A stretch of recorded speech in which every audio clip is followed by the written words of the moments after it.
I hope you all are good at your home. Today we will read our chapter number 3, that is Glimpse of the Past. Grade 8 means class 8, that is taken from Honeydew book. Students, glimpse of the past, glimpses of the past. What is glimpses? Glimpses का meaning होता है glance. I'm writing here. Glimpses means glance. Means you can say झलक.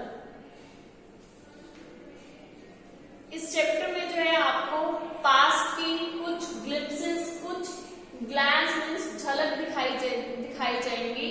Means as a story वो आपको small से दिखाई जाएंगे. Otherwise 1757 से लेकर के 1857 तक का जो रिवॉल्ट है उसकी स्टोरी इतनी ज्यादा बड़ी है, तो इस चैप्टर में जो है आपको बहुत शॉर्ट में करके बताया गया है. So now their first one is the Martyrs. Martyrs क्या होता है? Martyrs जो लोग हमारे देश के लिए अपनी जान दे देते हैं, मीन्स शहीद हो जाते हैं, उन्हें बोला जाता है Martyrs.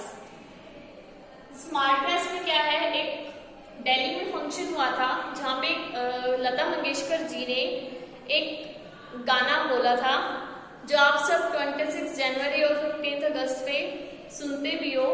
O my countrymen, let's fill your eyes with tears as recall the sacrifices of India's martyrs. It means मेरे वतन के लोगों जरा आंख में भर लो पानी. ये सॉन्ग जो है आप सुनते हो 15 अगस्त पे भी और 26 जनवरी पे भी, जो कि दिल्ली में एक फंक्शन हुआ था. वहां पे लता मंगेशकर जी ने शहीदों की याद के लिए, ठीक है, वहां पे गाया था.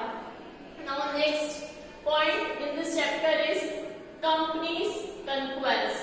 Companies conquest means their East India company. Here we are talking about East India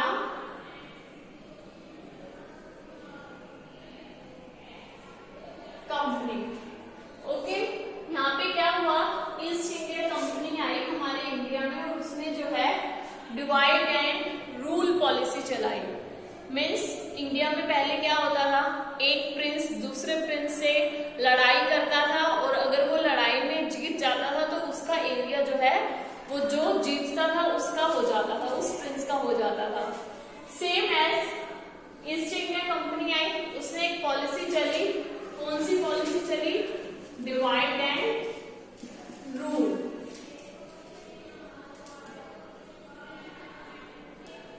उसे पता लग गया कि यहाँ पे जो है इंडिया में जो है एक राजा दूसरे राजा को देख करके खुश नहीं है. उसने इसी चीज का फायदा उठाया और डिवाइड एंड रूल पॉलिसी खेली. तो अब जो है एक प्रिंस दूसरे प्रिंस से लड़ता था. लड़ने के लिए पहले हमारी कंट्री में प्रिंस के पास इतने अच्छे वेपन्स बोला जाता है हथियार को, इतने अच्छे वेपन्स नहीं हुआ करते थे. ठीक है, तो ईस्ट इंडिया कंपनी के पास जो है बहुत अच्छे वेपन्स होते थे. तो एक प्रिंस जो है दूसरे प्रिंस से लड़ने के लिए तो सबसे पहले ईस्ट इंडिया कंपनी के पास जाता था और वेपन्स की डिमांड करता था. और ईस्ट इंडिया कंपनी क्या करती थी, वेपन्स के बदले उनसे बहुत ज्यादा मनी की डिमांड करती थी. और जितना एरिया आफ्टर वॉर वो विन करते थे, जीतते थे, उसका कुछ पार्ट भी ईस्ट इंडिया कंपनी अपने पास रखती थी. तो नेक्स्ट हुआ क्या, next British rule. British rule में क्या हुआ, अनटचेबिलिटी. ठीक है, चाइल्ड मैरिज. ब्रिटिश रूल में कुछ ऐसे पता नहीं साधु संत कहां से आए थे, वो विमेन को जो है मिसेरिस का मतलब होता है मिसेरी का मतलब होता है दुख. यू कैन से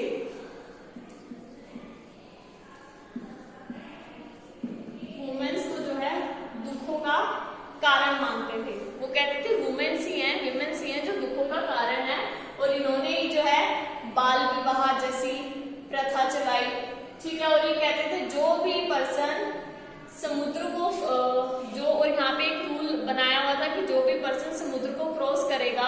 मीन्स वो अपने रिलीजियन के अगेंस्ट जाएगा, ठीक है। और अनटचेबिलिटी यहाँ पे क्या थी? अनटचेबिलिटी थी कि जो दलित वर्ग के लोग होते हैं उनसे बात नहीं करनी, उनके साथ बैठना उठना नहीं है, खाना नहीं खाना। ये अनटचेबिलिटी और चाइल्ड मैरिज ब्रिटिश रूल के टाइम पे आई थी, untouchability.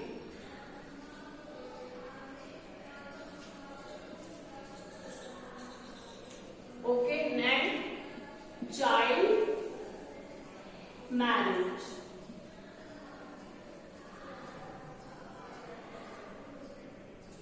Okay students, now next one is Ram Mohan Rai. Ram Mohan Rai already knew what was wrong in our country. उन्हें पता था कि हमारी कंट्री में क्या गलत हो रहा है। तो ये जो राजा राम मोहन राय थे, इन्होंने क्या करा, सबसे पहले अपने कंट्री मैन को ये ज्ञान बांटा कि all religions are equal, we all Indians, we all are Indians.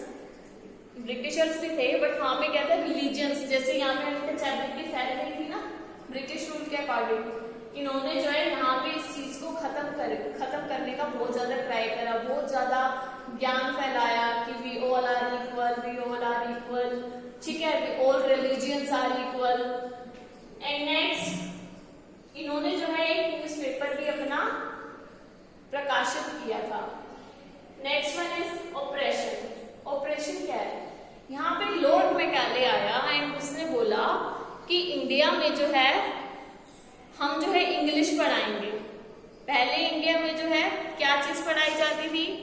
पहले इंडिया में जो है ओनली इंग्लिश, संस्कृत या पर्शियन, ये दो लैंग्वेज थी पहले इंडिया में, संस्कृत और पर्शियन टीच की जाती थी। जब लॉर्ड मैकाले आया उसने कहा हम इंग्लिश लोगों को इंग्लिश सिखाएंगे, और उसका भी एक मेन एम था, वो अच्छा थोड़ी चाहता था इंडिया का, उसका मेन एम था कि हम इंडिया के लोगों को इंग्लिश सिखाएंगे तो इंडिया के लोग भी हमारे कामों में हेल्प कर दिया करेंगे। जो छोटी मोटी जॉब होती है कलर वगैरह की, हम ये इंडियंस लोगों को सौंप देंगे, ठीक है। इसलिए इसने बोला कि हम जो इंग्लिश इंडिया के लोगों को सिखाएंगे, और इस बात के लिए इंडियंस लोग भी एग्री थे कि चलो हम भी इंग्लिश सीखेंगे। तो यहाँ पे ऑपरेशन में स्टार्ट हो गया। नेक्स्ट वन इज सॉरी ये था डिससैटिस्फैक्शन। डिससैटिस्फैक्शन में क्या था? डिससैटिस्फैक्शन में था कि हम जो है इंडिया के लोगों को इंग्लिश सिखाएंगे।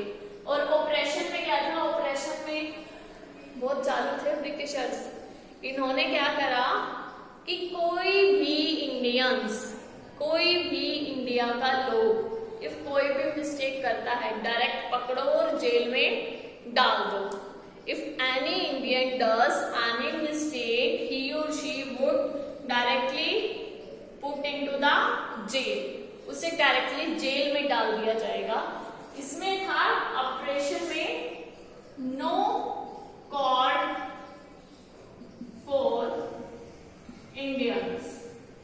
इंडियंस के लिए कोई कॉर्ड नहीं थी, directly jail if he or she will do any mistake, ठीक है। डिससैटिस्फैक्शन में मैंने आपको भी बताया था, डिससैटिस्फैक्शन में क्या था, लॉर्ड मैकाले ने बोला कि हम इनको इंग्लिश सिखाएंगे, इंडियंस इसके लिए एग्री थे, बट डिससैटिस्फैक्शन इसलिए आया कि इन सब के बाद भी हम लोगों ने उनकी लैंग्वेज को भी अपनाया, और इन सब के बाद भी ब्रिटिशर्स हमारी नीड्स को फुलफिल ही नहीं कर रहे थे, हमारी कोई बात सुन ही नहीं रहे थे। तो यहीं से डिससैटिस्फैक्शन शुरू हो गया था इंडिया के लोगों में। नेक्स्ट आफ्टर दैट क्या हुआ? रिवॉल्ट छिड़ गया, लड़ाई छिड़ गई 1857। Students, this is the summary of the chapter number 3, that is glimpses of the past. Now I am reading this chapter, you can open your book if you have. Our chapter number 3, that is glimpses of the past. As you can see, that is glimpses of the past. Okay, now I am reading. First one is save the Martyrs at Delhi, at a function in Delhi. Oh my countrymen, let your eyes fill with tears as you recall the satisfaction of India's martyrs. कि अपनी आंखों में पानी भर लो, ये वही song है मेरे वतन के लोगों, जरा आंख में भर लो पानी। जो शहीद हुए हैं उनकी जरा याद करो कुर्बानी। Okay, now second one is companies conquest, that is 1757 to 1849। With its superior weapons, the British East India Company was extending its power in 18th century। आप देख सकते हो ये जितना भी आपको येलो वाला पार्ट दिखाई दे रहा है मैप में, ये जितना भी येलो वाला पार्ट है ना ये इंडिया का था, और ये जितना पिंक वाला है ना ब्रिटिशर्स अभी ज्यादा नहीं फैले थे, ये वेस्ट बंगाल की तरफ ही फैले थे। ठीक है, बिहार वेस्ट बंगाल की तरफ फैले थे, ये भी इतने नहीं फैले थे। धीरे धीरे हम आगे देखना इन्होंने सारे अपने मोस्टली इंडिया के पार्ट पर जो है कब्जा कर लिया था। अपने सुपीरियर वेपन्स, वेपन्स मैंने आपको बताया वेपन्स में से होता है बेटा हथियार, वेपन्स पिस्टल वगैरह ये जो होते हैं इन सबको बोला जाता है weapons. Okay, East India company was extending its power in 18th century. East India company ने 18th सेंचुरी में पूरी अपनी पावर एक्सटेंड कर ली, बढ़ा ली। इंडिया 1765, आप देख सकते हो 1765 में हमारा इंडिया कितना था, थोड़ा सा ही था ब्रिटिशर्स के पास। ओके, नाउ इंडियन प्रिंसेस वर शॉर्ट साइटेड। शॉर्ट साइटेड का मतलब है बेटा जो लोग ज्यादा दूर की नहीं सोचते, वो इतने दूर की नहीं सोचा करते थे, बट जो हमारे ब्रिटिशर्स थे वो बहुत ज्यादा फार साइटेड थे। फार साइटेड जो दूर की सोचते, शॉर्ट साइटेड जो दूर की नहीं सोचते। इंडियन प्रिंसेस वर शॉर्ट साइटेड, बहुत शॉर्ट साइटेड थे, वो दूर की नहीं सोचते थे। दैट अपस्टार राजा बहा call the English merchants they will help me to defeat him. तो अब जो है राजा बहा ने इंग्लिश मर्चेंट्स को बोला, मर्चेंट्स होते बेटा व्यापारी, जो ट्रेड करने के लिए वो हमारे यहाँ आए थे ना, ऐसे थोड़ी हमने इंडिया में आने दिया था, तो ट्रेड करने के पर्पज से बहाना मार के इंडिया में आए थे ट्रेड करने के लिए। ठीक है, जो व्यापारी होते हैं ट्रेड करते हैं उन्हें बोला जाता है मर्चेंट्स। ठीक है, उन्होंने कहा कि तुम मर्चेंट्स को बोला हमारे इंडिया के किंग ने कि भाई मुझे दूसरे राजा को हराने में, डिफीट करना होता है हराना, डिफीट करने में मेरी हेल्प करना। The people had no peace due to such constant fights. अब पीपल जो है ये लगातार लड़ाई झगड़ों को देखते हुए ना, राजा तो आपस में लड़ते रहते थे, जो आम जनता होती थी, मेन जो पीपल लोग होते थे, उन्हें बिल्कुल भी शांति नहीं मिली थी। The rivalries helped the East India Company and it could easily subdue Indian prince one by one। अब क्या हुआ, ईस्ट इंडिया कंपनी ने भी प्रिंस की हेल्प करी और वन बाय वन क्या हुआ, सब डिवाइड होते गए। ठीक है, सब बढ़ते गए। A far-seeing ruler like the brave Tipu of Mysore fought the British till he died fighting। जो टीपू सुल्तान थे उस टाइम पे वो बहुत ही फार साइटेड थे, बहुत दूर की सोचते थे। उन्हें पता लग गया था कि ये ब्रिटिशर्स जो है कर क्या रहे हैं, तो उन्होंने जो है वो ब्रिटिशर्स से लड़ते रहे इस चीज के लिए, और तब तक लड़ते रहे जब तक उनकी जान नहीं चली गई। वो थे मैसूर के। Thank god there is peace in the country now, no more wars and no looting by thugs. Thugs बोला जाता है बेटे लुटेरों को, THUGS, ठग्स। ठग्स होते हैं लुटेरे। अब क्या हुआ, अब ये सब लड़ाई झगड़ा हो रहा था, अब टीपू सुल्तान भी लड़ता रहा, तो उनमें से कुछ लोग हैं जो बात कर रहे थे, क्या बात कर रहे थे कि thank god there is peace in the country now, कि हाँ कि चलो शुक्र है अब तो कंट्री में जो है पीस, शांति बनी रहेगी। No more wars and no looting by thugs, अब कोई लड़ाइयां नहीं होगी, कोई भी जो है ठग्स, कोई लुटेरों द्वारा कोई लूटा नहीं जाएगा।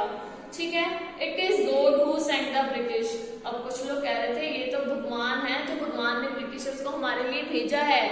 ठीक है, our destiny is linked with them, हमारी डेस्टिनी है जो इनसे, हमारा तो एक डेस्टिनी अचानक भाग्य है जो इनसे हम लिंक्ड हो गए हैं। ये था कि लड़ाइयों को देख करके how did Indians react to the conquest, कि इन सब लड़ाइयों को देख करके इंडियंस कैसे रिएक्ट कर रहे थे। कुछ इंडियंस ने उनके फेवर में रिएक्ट करा, पर कुछ इंडियंस ऐसे भी थे जो उनके फेवर में नहीं थे। ठीक है, the white man has killed और डिथ्रोन्ड आवर किंग्स, बट कुछ लोग कहते हैं ये व्हाइट मैन मीन्स गोरे लोग। गोरे लोग कौन थे? ब्रिटिशर्स।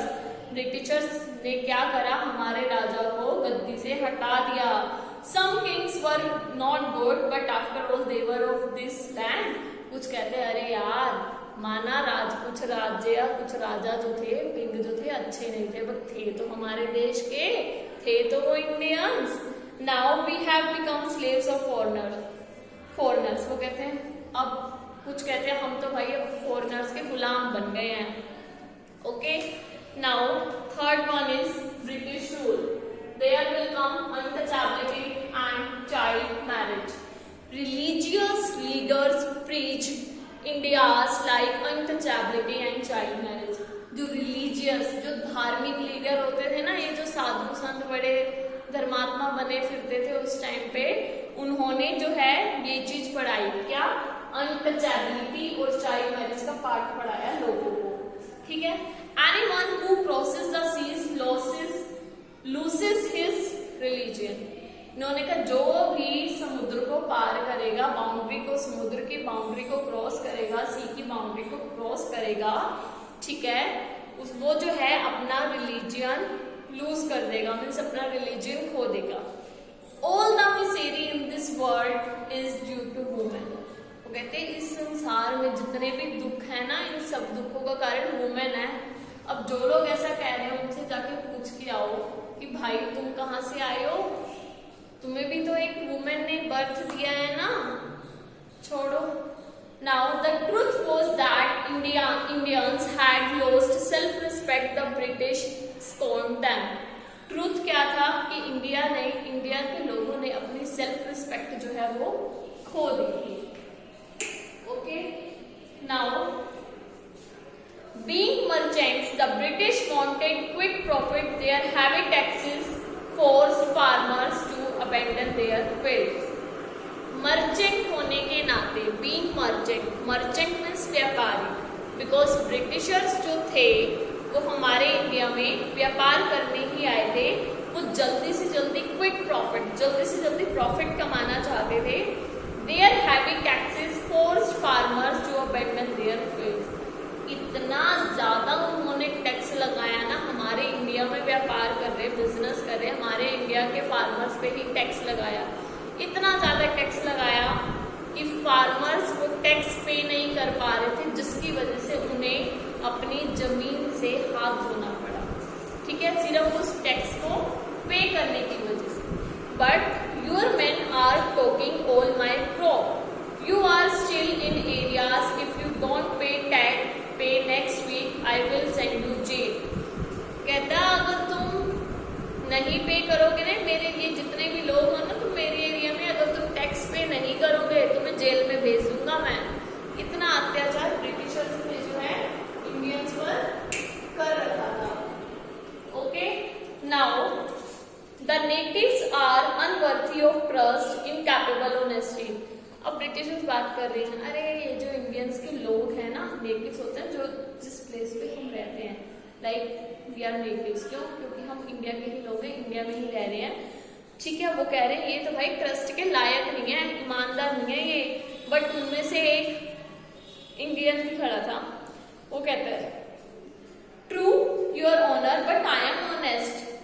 हाँ बट मैं ऑनेस्ट हूं। Now still British invented other methods which gave them more profit. अब ब्रिटिशर्स ने क्या करा, पता लग गया भाई ये लोग टैक्स तो पे करने नहीं इनके पास, इन्होंने और नए तरीके अपना लिए मोर प्रॉफिट्स अर्न करने के पर्पज से। The good manufactured in England should not have any import duty when brought into the India.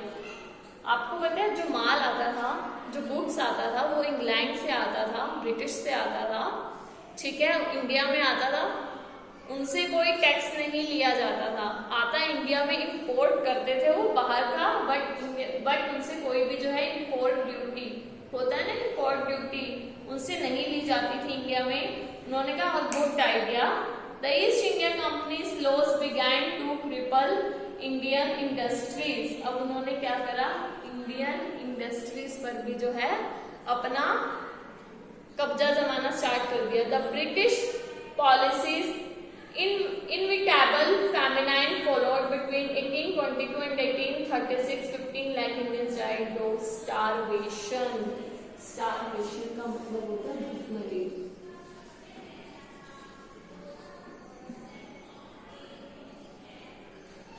Dying from hunger, you can say.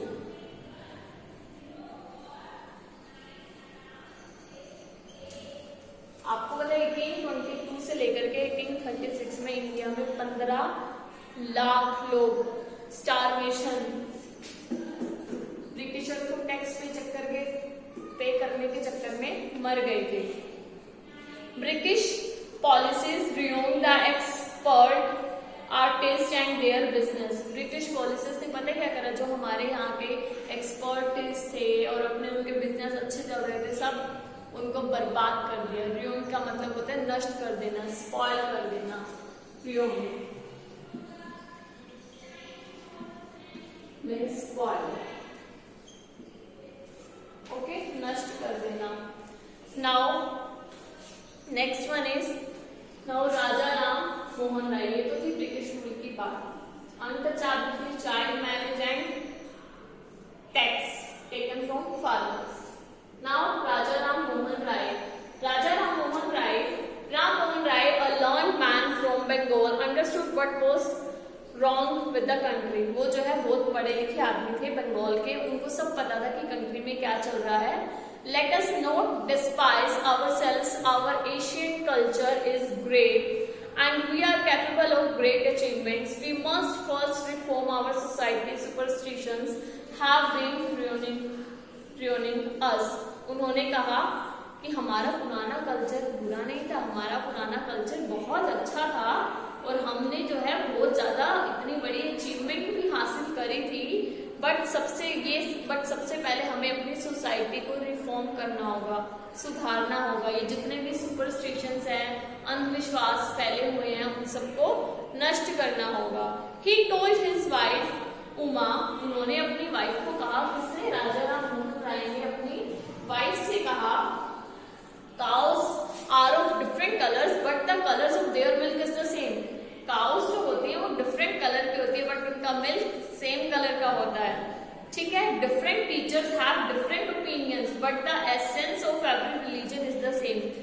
Different teachers के डिफरेंट ओपिनियन होते हैं बट उनका सबका एक ही मकसद है कि सारे रिलीजन सेम ही हैं, सबका मकसद एक ही है बट उनके जो है ओपिनियंस अलग अलग हो सकते हैं। He was attracted by science and modern knowledge. अब वो मॉडर्न नॉलेज और साइंस की टुवर्ड्स भी, उसके प्रति भी अट्रैक्ट हुए, उनका जो है उस तरफ भी ध्यान बढ़ा। Knowledge should be practical and scientific. उन्होंने कहा नॉलेज, उनका मानना था कि नॉलेज जो है प्रैक्टिकल होनी चाहिए और साइंटिफिक होनी चाहिए। He crossed the seas and went to England to see what made the British powerful. There he told them. वो उन्होंने सी को क्रॉस करा, वो ब्रिटिश गए, उन्होंने देखा, इंग्लैंड गए और उन्होंने देखा कि ब्रिटिशर्स को पावरफुल वो कैसे बन रहे हैं। उन्होंने वहां पे बोला, We accept you as rulers. हम आपको एज रूलर्स, अपने राजा के एज अ राजा, ठीक है, एक्सेप्ट करते हैं। And you must accept us as subjects. जैसे प्रजा के बिना कोई राजा नहीं है, ऐसे ही हम आपको राजा एक्सेप्ट करते, तो आपको भी हमें अपना सब्जेक्ट मीन्स प्रजा एक्सेप्ट करना होगा। But you must remember the responsibility a ruler on to his subjects. बस तुम्हें एज अ रूलर अपनी रिस्पॉन्सिबिलिटी भी पता होनी चाहिए कि एक राजा को प्रजा के साथ बिहेव कैसे करना चाहिए। एक राजा का फर्ज होता है उसे अपनी प्रजा के लिए अच्छे वर्क करना, प्रजा के बारे में सोचना। He started newspaper, but the suspicious British stopped them in 1823. उन्होंने जो है अपना एक न्यूज़पेपर स्टार्ट करा, बट ब्रिटिश वहाँ पे जो ब्रिटिशर था उसे शक हो गया था। सस्पिशियस का मतलब होता है शक हो जाना, मीन्स डाउट। तो उसने जो है ब्रिटिशर्स ने राजा राम मोहन राय का जो न्यूज़पेपर था वो 1823 में बंद करा दिया। Okay students, now In next video, we will complete this chapter. I hope you will understand about the summary of this chapter, about the story of this chapter, and we have done today Martya's Company's Conquest, British rule, Ram Mohan Roy. Okay? In next video, I will complete this chapter. Till then, bye.